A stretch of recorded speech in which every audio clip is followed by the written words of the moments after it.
জয় যিশু। প্রভু ধন্যবাদ করি। আসুন মথিলিখিত সুসমাচার 25 অধ্যায় পাঠ করি। পাঠের আরম্ভ এইরূপ, বিচার দিনের বিষয়ে দৃষ্টান্ত ও শিক্ষা। তখন স্বর্গরাজ্য এমন 10টি কুমারীর তুল্য বলিতে হইবে, যাহারা আপন আপন প্রদীপ লইয়া বরের সহিত সাক্ষাৎ করিতে বাহির হইল। তাহাদের মধ্যে 5 জন নির্বুদ্ধি আর 5 জন সুবুদ্ধি ছিল। কারণ যাহারা নির্বুদ্ধি তাহারা আপন আপন প্রদীপ লইল, সঙ্গে তৈল লইল না। কিন্তু সুবুদ্ধিরা আপন আপন প্রদীপের সহিত পাত্রে করিয়া তৈল লইল। আর বর বিলম্ব করাতে সকলে ঢুলিতে ঢুলিতে ঘুমাইয়া পড়িল। পরে মধ্যরাতে এই উচ্চ রব হইল, দেখো বর তাহার সহিত সাক্ষাৎ করিতে বাহির হও। তাহাতে সেই কুমারীরা সকলে উঠিল এবং আপন আপন প্রদীপ সাজাইল। আর নির্বুদ্ধিরা সুবুদ্ধিদিগকে বলিল, তোমাদের তৈল হইতে আমাদিগকে কিছু দিও, কেননা আমাদের প্রদীপ নিবিয়া যাইতেছে। কিন্তু সুবুদ্ধিরা উত্তর করিয়া কহিল, হয়তো তোমাদেরও আমাদের জন্য কুলাইবে না।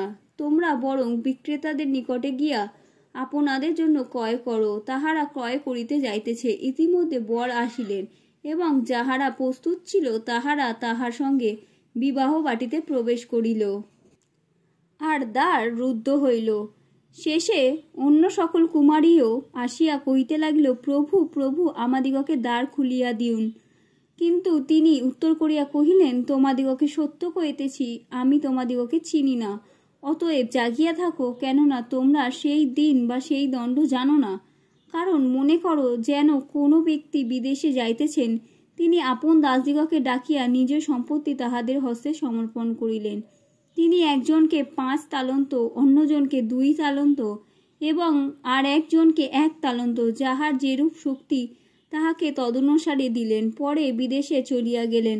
যে 5 তালন্ত পাইয়াছিল সে তখনই গেল, তাহা দিয়া ব্যবসা করিল এবং আর 5 তালন্ত লাভ করিল।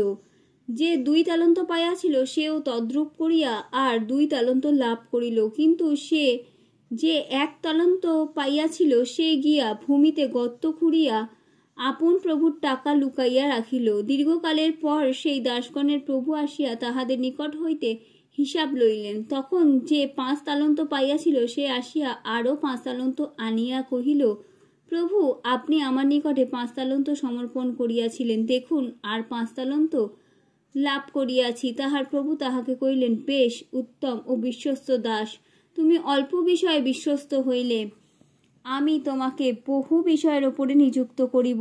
তুমি আপন প্রভুর আনন্দে সহভাগী হও। পরে যে 2 তালন্ত পাইয়াছিল সেও তা আসিয়া কহিল, প্রভু, আপনি আমার নিকটে 2 তালন্ত সমর্পণ করিয়াছিলেন, দেখুন আরও 2 তালন্ত লাভ করিয়াছি। তাহার প্রভু তাহাকে কহিল, বেশ, উত্তম ও বিশ্বস্ত দাস, তুমি অল্প বিষয়ে বিশ্বস্ত হইলে, আমি তোমাকে বহু বিষয়ের ওপরে নিযুক্ত করিব। তুমি আপন প্রভুর আনন্দে সহভাগী হও। পরে যে 1 তালন্ত পাইয়াছিল সেও আসিয়া কহিল, প্রভু, আমি জানিতাম আপনি কঠিন লোক, যেখানে বুনেন নাই সেইখানে কাটিয়া থাকেন, ও যেখানে ছড়ান নাই সেইখানে কুড়িয়া থাকেন। তাই আমি ভীত হইয়া গিয়া আপনার তালন্ত ভূমির মধ্যে লুকিয়াইয়া রাখিয়াছিলাম। দেখুন আপনার যাহা আপনি পাইলেন। কিন্তু তাহার প্রভু উত্তর করিয়া তাহাকে কহিলেন, দুষ্ট অলস দাস, তুমি নাকি জানিতে আমি যেখানে বুনি নাই সেইখানেই কাটি এবং যেখানে ছড়াই নাই সেইখানেই কুড়াই। তবে পোদ্দারদের হাতে আমার টাকা রাখাইয়া দেওয়া তোমার উচিত ছিল। তাহা করিলে আমি আসিয়া আমার যাহা যাহা সুদের সহিত পাইতাম। অতএব তোমরা ইহার নিকট হইতে ওই তালন্ত লও এবং যাহার 10 তালন্ত আছে তাহাকে দেও। কেননা যে কোনো ব্যক্তির নিকটে আসে তাহাকে দত্ত হইবে, তাহাতে তাহার বাহুল্য হইবে। কিন্তু যাহার নাই, তাহার যাহা আছে তাহাও তাহার নিকট হইতে নিত হইবে। আর তোমরাও ওই অনুপযোগী দাসীকে বাহিরের অন্ধকারে ফেলিয়া দাও, সেই স্থানে রোদন ও দণ্ডঘোষণ হইবে। আর যখন মনুষ্যপুত্র সমুদয় দূত সঙ্গে করিয়া আপন প্রতাপে আসিবেন, তখন তিনি নিজ প্রতাপের সিংহাসনে বসিবেন, আর সমুদয় জাতি তাহার সম্মুখে একত্রিত হইবে। পরে তিনি তাহাদের একজন হইতে অন্যজনকে পৃথক করিবেন, যেমন পালক রক্ষক ছাগ হইতে মেষ পৃথক করে।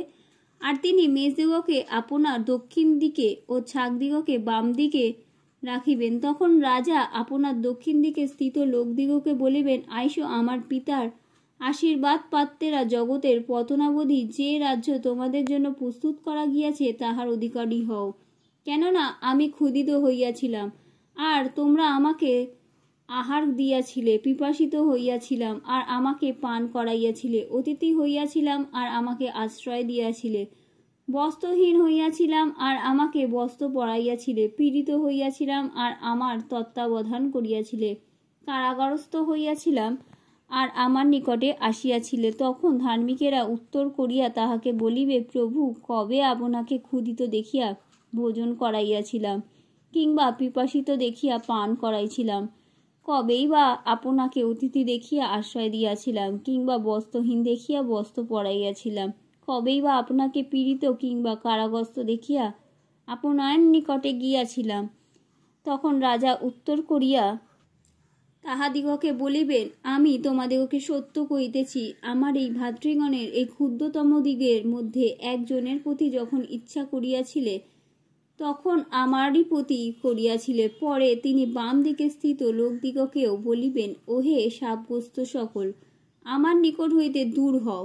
দিয়াবলের ও তাহার দূতগণের জন্য যে অনন্ত অগ্নি প্রস্তুত করা গিয়াছে তাহার মধ্যে যাও। কেননা আমি ক্ষুধিত হইয়াছিলাম, আর তোমরা আমাকে আহার দেও না, পিপাসিত হইয়াছিলাম, আর আমাকে পান করাও নাই, অতিথি হইয়াছিলাম, আর আমাকে আশ্রয় দেও নাই, বস্ত্রহীন হইয়াছিলাম, আর আমাকে বস্ত্র পরাও নাই, পীড়িত ও কারাগারস্থ হইয়াছিলাম, আর আমার তত্ত্বাবধান করো নাই।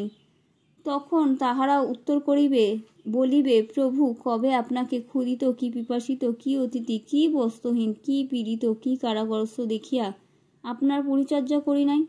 তখন তিনি উত্তর করিয়া তাহাদিগকে বলিবেন, আমি তোমাদিগকে সত্য কহিতেছি, তোমরা এই ক্ষুদ্রতমদিগের কোনো একজনের প্রতি যখন ইহা করো নাই, তখন আমারই প্রতি করো নাই। পরে ইহারা অনন্ত দণ্ডে, কিন্তু ধার্মিকেরা অনন্ত জীবনে প্রবেশ করিবে। আমেন।